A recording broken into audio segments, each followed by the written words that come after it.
Welcome back to the You is Silent, We Aren't podcast right here in Staunton. Thank you for joining. Visit Staunton as we chat with just awesome people doing awesome stuff right here in our community and beyond. And today is no different. Thank you so much for joining us. Today we have the Executive Director of American Shakespeare Center's Blackfriars Playhouse right here in Staunton, Vanessa Morosco. I'm so happy to be here. Thanks for having me. I'm so glad you're here too. I know it took us a hot minute to be able to start because we just had so many things we could chat about, from like shows going on to shows we like and just statements and great things happening with Shakespeare. It's endless. I agree. I mean, even just listening to your introduction, I was thinking, I love language, and the U is silent is such a wonderful way to explore how we lean into language in so many different ways, depending on where we are, when we are. And I feel like that's something we explore in the space of Shakespeare a lot. It really does. I mean, I know this is totally getting off, but it's one of my favorite things, especially. So I grew up in central Appalachia in southeast Kentucky, and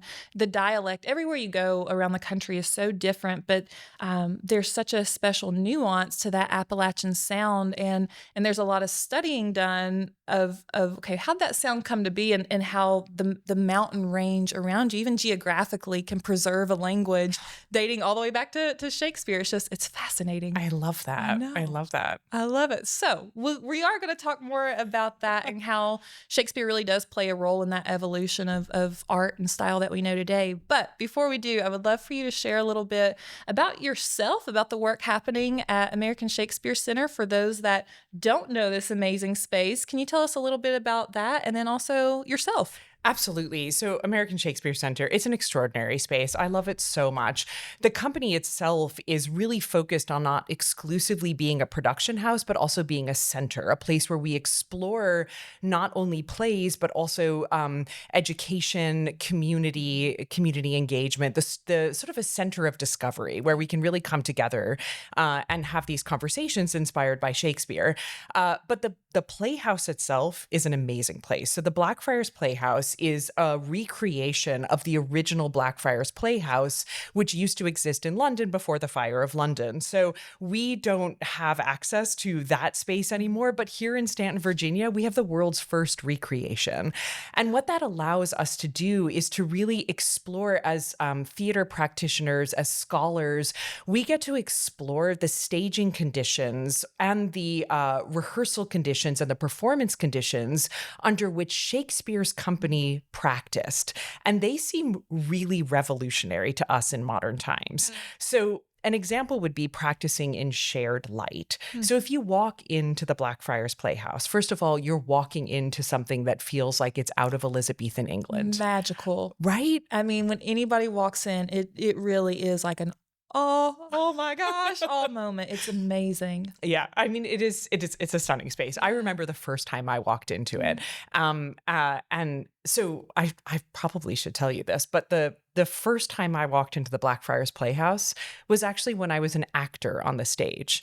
And the Playhouse opened in 2001. And prior to that, the American Shakespeare Center was exclusively a touring troupe. Right. So the goal was to bring Shakespeare, to bring the joys and accessibility of Shakespeare across the United States. And that's what we did. And the company was founded in 1988 by, this probably won't surprise you, as a company that's really dedicated to education, by a professor and his student, Ralph Allen Cohen, and Jim Warren, not too far from Staunton in Harrisonburg at JMU, James Madison University. Yeah.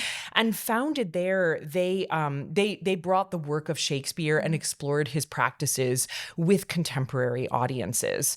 I joined the company shortly before the Playhouse was built. And was still touring, right? We were still, okay. I was touring. So I started touring. So I started really creating this work in Staunton, but then bringing it around the United States and being informed by what the conversations were in our very large country, our very diverse country, being able to explore what those were and bring those back home to Staunton through the work we were doing.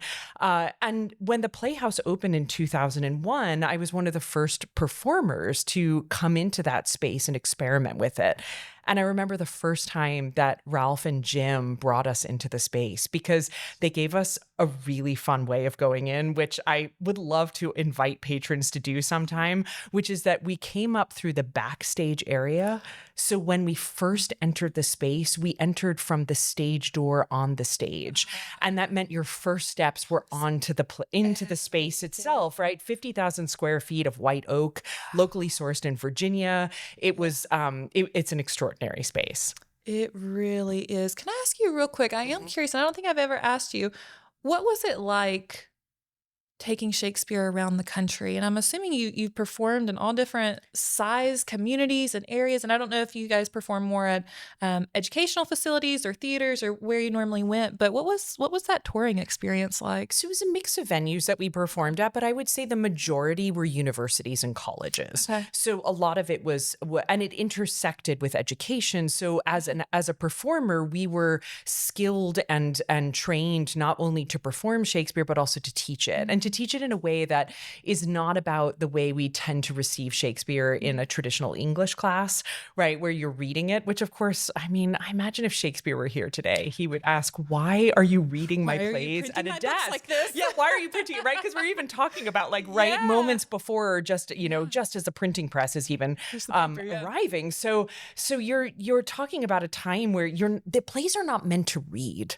which is true of Shakespeare, but I think is true of a lot of plays. So some plays read more easily than others, but ultimately a play is designed for practitioners to bring to an audience, whereas a novel is designed by a writer to bring to a reader. So when you become a reader of plays, you really have to imagine yourself as an audience member or as a practitioner. It's almost like being an extraordinary chef. And if you read a recipe, you can almost taste and see and imagine the experience of eating what you've created. But if you don't know anything about cooking, if you read a recipe, you cannot imagine the delicious experience you're going to have. It just looks like a bunch of terrifying instructions. That's a great way of putting you it. don't understand, or you feel like you don't understand it, even though you know all the words. For some reason, we tell ourselves they're like, it doesn't line up. That's right. I love that. So I think a play is a lot like that, and a Shakespeare play is a lot like that. So bringing it to the country, throughout the country, really, there's a few things that there's a few amazing things about it. One is it helps explore how Shakespeare really can speak to everybody, that it's a highly flexible art form. I think as a playwright, he was highly collaborative, and that comes through in the way that we're able to access his work now. I also think it's really important because Shakespeare has taken up a lot of space in our academia and in our scholarship. And there's a way in which it can feel in contemporary times that if you don't understand it, you're somehow lacking in some way, or you're sitting outside a conversation that others seem to be able to be inside. And making it more accessible, right, by performing it under the conditions that he worked in, meant that to help have our audiences experience what his audiences experienced, I think helps break down those barriers so that you can feel if you are speaking the English language and it's being performed in English, and we can talk about that more later, then you have access, right? You can understand this. This is for you, and you can claim Shakespeare as your own. Yeah.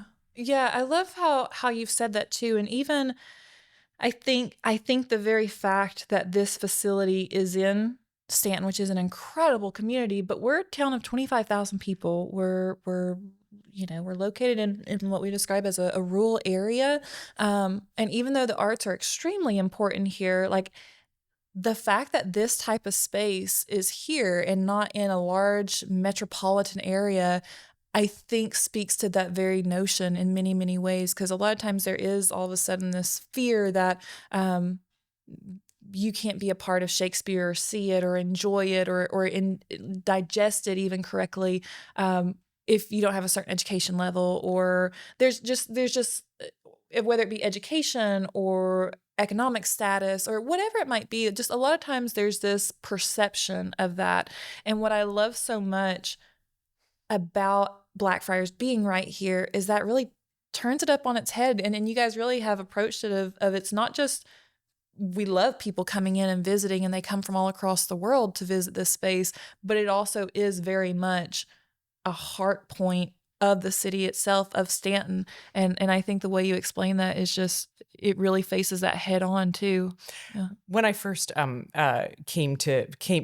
to Stanton to take the Mhm. position I'm in now, I was really struck by the narrative that I heard in so many places about how Stanton really opened themselves up and supported the American Shakespeare Center to find its home here. Yeah. So that would have been before I was in a decision-making position. Therefore, I didn't necessarily have the same access to the Mhm. conversation, but being able to sort of inherit that narrative and really feel supported through that, it was Stanton that said, come here, because Mhm. we could have gone some other places. Sure. But Stanton said, no, do it here.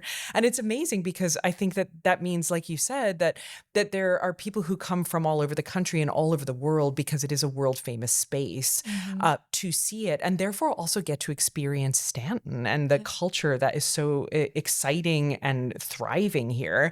But it also means that those who are in Stanton and in the regional area, in Augusta and Waynesboro as well, can say, this is my playhouse. And that's a Mhm. huge part of being a nonprofit, right? Yeah. That we're also mission oriented and that we are serving our community. So that's local, regional, national, international, but still local. Yeah.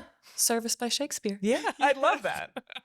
Now I wanna go all the way back. Can you talk to me about, like, how did you first get involved in theater? I know we talked about your journey from performing in a troupe to now executive director, but your history goes back even further than that. Like, what first got you involved in theater? Well, I would say that my early access to experiencing what it was like to perform and have an audience receive that, which is ultimately, I think, what Mhm. really inspires me, is the Yeah. space between an actor and an audience, or a performer and an audience member, where we're creating community inside a space. And my first experience with that was actually as a ballet dancer. So silent, right? No sound, but Oh, highly interesting. I hadn't expressive, thought about right? I that. mean, if you think about Yeah. it, it's gesture, right? It's gestural Yeah. behavior in communication. And there's also a culture in classical ballet, there's a culture of inheriting stories Mm, and inheriting choreography and figuring out, what does that mean in my body right mhm, now for these people? And my mother was a ballet teacher. mm. So it's perhaps not a plush upbringing, but it does give you a lot of access if you sort of grow up in the Yeah. corner of a ballet studio. Yeah. But I'll tell you what, it influenced me more. And I don't know that I ever really knew this until I found myself in this position as executive director, is I think that was when I first learned that I was deeply dedicated to the nonprofit work. Oh. And is that something that you kinda learned from your mom or just saw her passion? What do you think I drew think you I to that? probably saw her passion. Yeah. So, and saw how everything that informed what she did was for a purpose and was for, the human beings there, Mhm. as opposed to for a capitalist goal, right? Yeah. So, and the goal is not to be political here, just like Sure. what is the Yeah. focus of a business, Yeah. right? And how do you focus the work that you Mhm. do, and what drives you, especially like on a really tired day? Like, what's the thing that like grounds you and carries Yeah. you through? And, I think that nonprofit work, it is often the mission, the heartbeat of what we do, Mhm. that carries us through, that motivates us, that inspires us, that expands what we do. Yeah. And it is, and I feel like nonprofit especially nonprofit performance space as ingrained in a community as anything else, because it's not just the ticket sales where we are looking at you guys as being a large tourism driver for us, but it's also, I mean, I love when I get to come through town and I see school buses from the area, and I always think, because I think back to the first time I remember the first time I got to go to a theater performance, and I remember the first time somebody came to me and said, "Hey, you can take theater classes," and it literally changed the trajectory of my life. And I always think about these students. I'm like, gosh, I wonder how many are going to be sitting in this space for the first time, not only getting this art, but also realizing today, like, they are worth the space and the time and the energy that they're receiving in that space, what they get to give.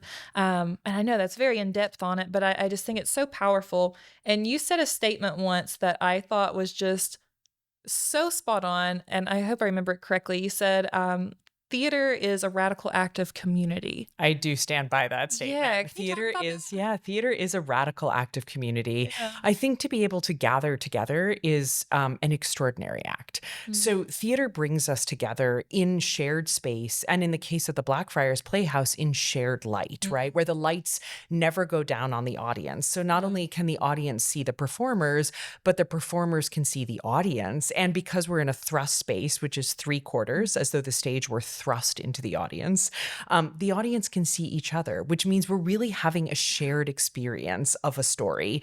And there's nothing more radical, I think, than sitting next to someone who perhaps doesn't share the same identity that you share, whether those are visible aspects of difference or invisible aspects of mm, difference, perhaps as a different generation, a different political belief, a different life experience. And to sit side by side and breathe together mhm. and laugh together, to share a story, to share joy together. I mean, that strikes me as an incredibly radical act. And it's something Yeah, I think we're really responsible for as theater yeah, makers, yeah, that we're curating a space where people can come together and explore ideas, explore mhm. imagination. Yeah. It is one of my favorite aspects the first time I saw a show at Shakespeare, and because I was ready for the lights to be up and I was, ready for the performers to see me to see them. And it was so cool. But one of my favorite aspects, excuse me, is being able to see other audience members.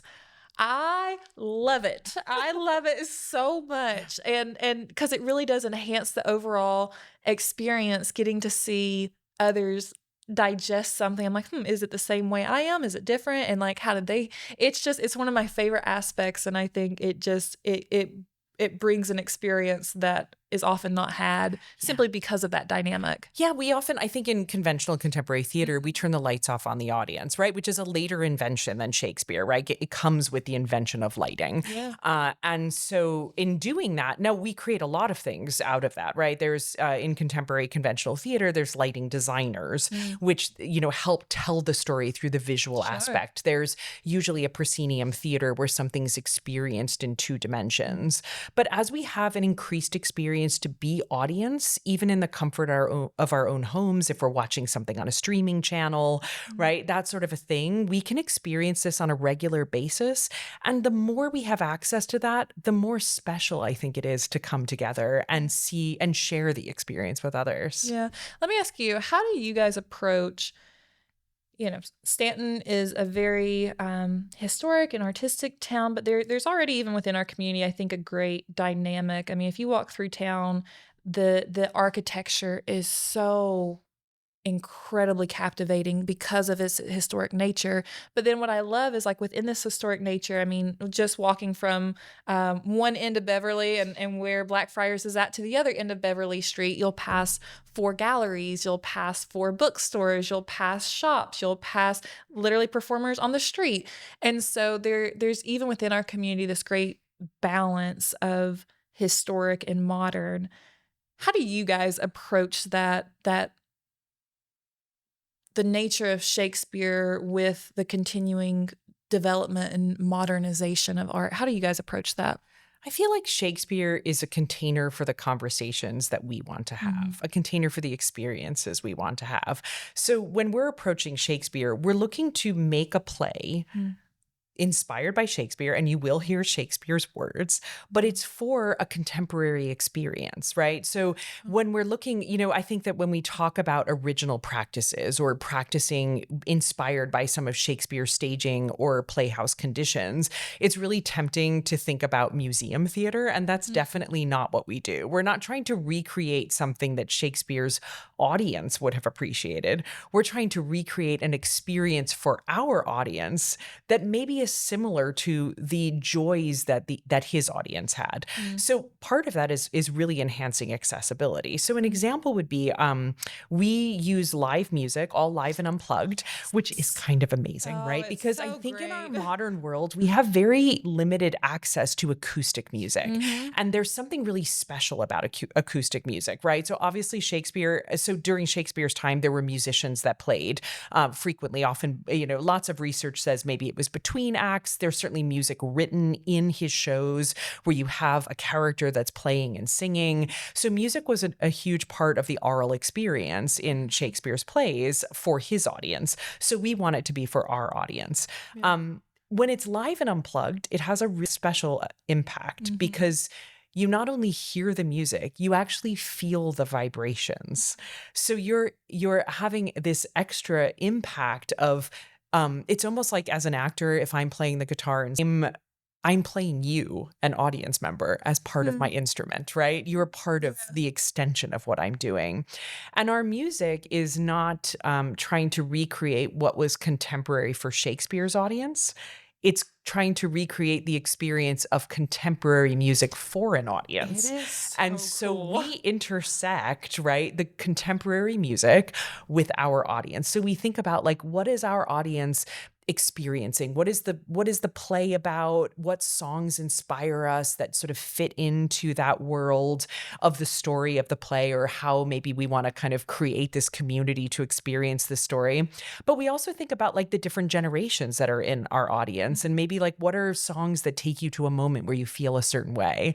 And then we play with those. So all the music is contemporary, and it's our actors are extraordinary. They're all actor musicians. They're really there to. Well, that's something I was going to ask, like in the casting process, because it really is. I mean, the performances themselves are amazing, but it's such like an extra treat is this musical side of it that's often woven through the performances, but you have it at the beginning of the shows and intermission. Nobody miss intermission. It is just, it is so captivating and just so much fun. But I am always curious when you guys are casting, are you looking to cast actor musicians, or is that something they learn when they get here? Like, do most of them already know those instruments, or do they learn it as they're here? I would say it's a combination, Okay. right? So like I think like any casting, right? You're looking for a diverse set of skills, and you're looking for diverse expertise, right? So that you have a multiplicity of talents that you're forming a team with. So some may come with extraordinary musicianship and skills and experience. Others may need to fill a large role on stage, and that feels like the right position for them, but they may be learning as they go. But generally speaking, all of our performers at least have some basic comfort with singing, with an instrument, with something like that, and some are excellent, and the whole range in between. But what we're really looking to do, I would say what makes us even more unique is that we are a true repertory company, which is increasingly rare in the United States. There's very few left. And what that means, even though there's the word repertory in many theaters' names, that practice has we've diverted a little bit in the theater industry from that practice, and it's an amazing experience because you basically get the same team of emotional and creative athletes playing a different play every night, and the result is you get to watch them play different positions. So imagine this team where you can see them play different positions every night, or different roles. But in the case of positions, not only are they playing out different stories and different characters and different behaviors or narratives, but they're also sometimes needing to lead, as in a leading role, and sometimes needing to support, as in a supporting role. And they're so incredibly facile at doing that. Yeah, can you talk, because it's just and I've been in theater for so much of my life, and even I cannot wrap my head around as a performer, like, wow, how do they capture all this every night for the length of the season? Not only sometimes multiple characters in one performance, but multiple characters throughout the season, because you guys are rotating numerous shows at the same time. What is that like? What would a typical day be like in this theater for either your end of things or the performance end? Like, what does that look like? Pull behind the curtain a little bit. Yeah. What does that look like? So for a performer, what it looks like, and we work with all professional performers. So that's so the Actors Equity Union helps guide us. And I think that's really important because it means it's protecting the workers' rights and making sure that we sort of have a set of boundaries and rules of engagement that help us work in a really healthy way and in a sustainable way. What it means for rotating rep is that the performers will be rehearsing one show and then they'll open it.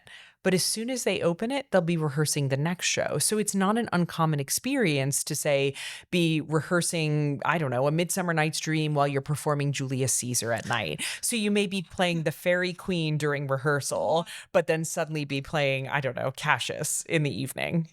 Talk about range. It is a huge range. Yeah. It is. And I think it's one of the things that makes it really exciting. Now, it's not for every performer, but there are a lot of performers that really seek it out because it helps sort of eliminate that sense of being siloed, which I think we talk about it in a lot of industries. You know, what is the sort of stay in your lane aspect and what is it to be a generalist, right? So in the US, I think, and culturally, we've celebrated the specialist for quite a long time in the recent past. But in Shakespeare's day, we have this expression, the Renaissance man, and it doesn't have to be a man, right? It can be anyone, right? A Renaissance human, let's say.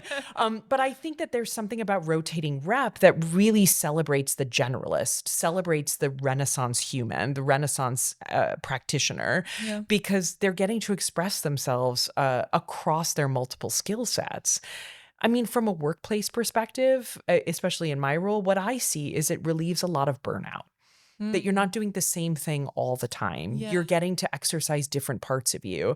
And some may be more within your comfort zone and your experience. Some may stretch you a little. But all of those things, ultimately, if we're doing our job at the American Shakespeare Center and supporting people to do that, it becomes a really joyful practice. Yeah.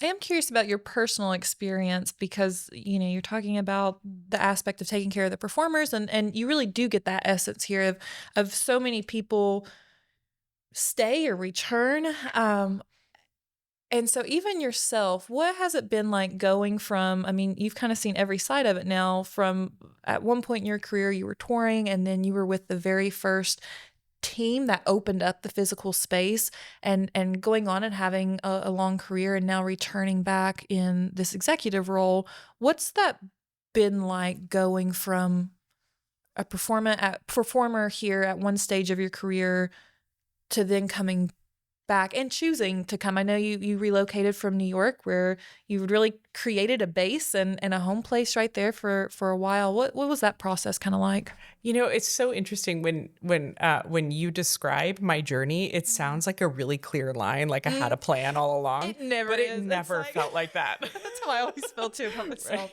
I mean, it felt Yeah. like a bumpy road or like there were Sure. lots of twists and turns and unexpected ups and downs and Yeah. whatever it is. It's quite accurate, right? So I started as a performer, you're right, touring, and then in residence in Staunton. And then I also transitioned in my career to being mostly a director, right? So sort of being responsible for telling the whole story, not Yeah. just one position in the story, even if I was doubling and tripling, as we do at the American Shakespeare Center, inspired by Shakespeare. But I really, you know, when I was asked to come and take this position as the executive director, I did have to think about it a lot. I mean, it was a big lifestyle change. I've been living in New York City, and now I'm in Staunton, which is a population of 25,000, right? So I have no anonymity, which I think is the most shocking thing. Yeah. I think when I was in New York, I had this experience all the time where I could just well, first of all, I could walk to the store like anytime, right? Like I don't think my husband Peter and I never asked between ourselves what time does the store closed until we came to Staunton. So it was like a new idea of like time boundaries, Yeah. but it was also a new idea of community. So I mean, I love living in New York. And I had a great community there, but in Staunton, I found for like the first month I was here, I was late for everything because I would calculate it would take me, I don't know, 2 minutes to walk the block. Yeah. But it didn't. It would take me like 20 because along the way, so many people would want to have a conversation and those conversations were genuine. And I realized that I needed to make space for those, that was actually the really beautiful experience about being here was having that. So I had to recalculate time. Different kind of traffic here. It is, but I mean, like when you move somewhere and you're like, I have to totally rethink time. I mean, that's a big thing to do. But I do think that one of the reasons I really wanted to lead the American Shakespeare Center is because it is a center, Mm. that it really is a center that is serving a community and is attracting a national and international attention, that it is celebrating the question rather than the answer, if that makes sense, that we're always intersecting. I mean, Shakespeare sort of in our world seems to straddle equally scholarship or academia and performance. And he takes up space in both worlds. It is And interesting. A lot of times it's like segmented out and people are like, well, this is how I focus on it, or this is how and we do it's both, interesting. right? Yeah. And that is ultimately what I'm overseeing. But one of the things I do love about my position is I'm often inspired by the vaudeville days. So in vaudeville, you of course have this famous duo, right? Mhm. You have the comedian who's usually really famous, gets all the glory and the laughs, and then you have the proverbial straight man, or let's call them the setup artist.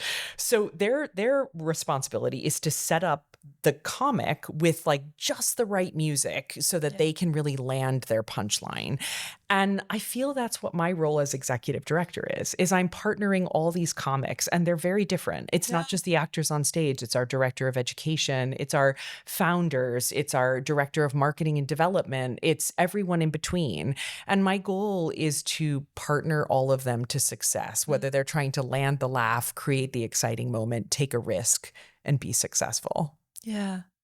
I've never heard it kind of described that way of comparing it to a vaudeville performance, but it's so right. That's so Well, true. maybe it just inspires me because Well, of the performance aspect of it, but I yeah. love the idea of really supporting. I mean, we often have, I was saying earlier about like our performers need to transition or switch between this leading position and supporting position. Mhm. And I think it's fascinating because we often in modern times associate the idea of a leading role with being a star, right? With having the proverbial spotlight. But I often think it's actually about leading a company. And therefore, when you play a supporting role, you're supporting a company. And I try to do both. Yeah. Yeah, absolutely. And I think the way you kind of explain it too really leans itself, because I know we've talked about this before, is it's it's I think partially a testament to the American Shakespeare Center, partially a testament to the community, and also just the people, is how many people that have come as guest artists of the theater and then are now, I mean, major investors in our community and business owners. I mean, yourself, Remini Burger is owned by alumni of Shakespeare Our new Silver Line member of this, Theater. yeah, Silver Line. Yeah, I mean, Yeah, it's fascinating, so right? many. I mean, I find a lot of, I mean, there's just so much joy in that maybe Yeah. the American Shakespeare Center brought people here initially, or that was their entry point, but then people stayed in Staunton because they loved Staunton, right? They wanted to build in Staunton and make their home here and express themselves across Staunton beyond the walls of the Playhouse. And so, yeah, so it's myself, absolutely, have come and, now I reside in Staunton and I Yeah. call it my home. You're right. Remedy Burger is owned by a former performer of ours and current. These are people who Yeah. still collaborate with Yeah. us. They may not spend all their time on stage in a visible way, but they're still active collaborators, and still, it's yeah. home, right? Yeah. Yeah, Silver Line, so an educational theater. I was on stage with Jeremy West, in the early days Yeah. of the Playhouse. Joanne Sacco Jeter, who is now on our school board. School board. She and I were on tour together and then in the Playhouse together. I watched incredible. her have a huge influence on student matinee audiences. And now she is, helping to shepherd Lead how the that school here. board is going to, Yeah. take the next generation forward. And I guarantee those were never in the plans when you guys first signed your contract. I don't think so. I don't think so. Performers. Isn't it incredible though, just how trusting the process and the place you're in Yeah. leads? And so now you guys are coming up on closing in on 25 years in the space. That's right. 2026. We're very excited. People stay tuned for plans, but we're very excited. Where do you see like the next 5, 10, 15 years? Like what would you like to see, not only from the space, but also the world of theater, the world of Shakespeare within our region? What do you hope to see? I'd like to see us evolve at the pace of the cultural conversation. So I think one of the things I see is that when we sort of arrive at something that feels like it's right. It's easy to find stasis there, right? But I think when we're really doing our work, it is doing our work well, Yeah. it is being highly responsive. So as a current cultural conversation changes, as the need of community changes, are we able to adapt and evolve? And so I would say that what I mean by that is very confidently to say, I don't know where we'll be in 15 years, but I hope that we're still serving our community and that we're still practicing the radical act of community. Yeah. Well, that's a mic drop. Yeah, that's beautiful. And I am curious too, from a personal standpoint, you know, you've had such a wide-ranging career.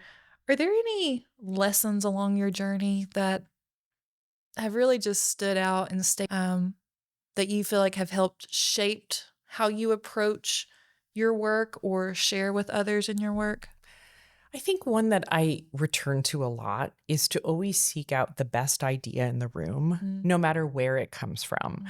So, sort of getting rid of any kind of personal expectation or bias about where good ideas come from and having confidence that one's own vision and artistic taste is actually maybe what's defining Mm. and the idea that fulfills that may come from a surprising place. And if we're really listening and we're able to curate those, and then ultimately that leads to a diversity of thought, which will hopefully speak to many people, Yeah.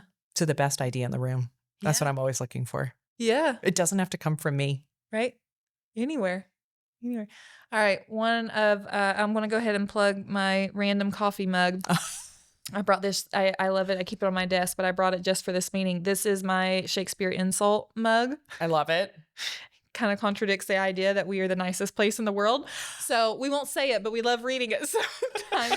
I am curious, do you have a favorite? It doesn't have to be an insult, but a favorite Shakespeare line in general that you always love or kind of is a little brainworm for you? I think Earworm, I guess is the correct term. brainworm. I like both. I mean, Shakespeare was constantly playing with language. Yeah. I don't see why you shouldn't. You know. And also, I love how language evolves. We could call it a brainworm. Why not? We're just going to start it now. Let's start now. Gosh, it's so hard to choose one, but I would say one that sort of keeps going through my head is "Be not afeared. The isle is full of noises, sounds and sweet airs that give delight and hurt not." And I love the curiosity of that. I love that. I love the sort of idea of exploring the world and listening. Yeah.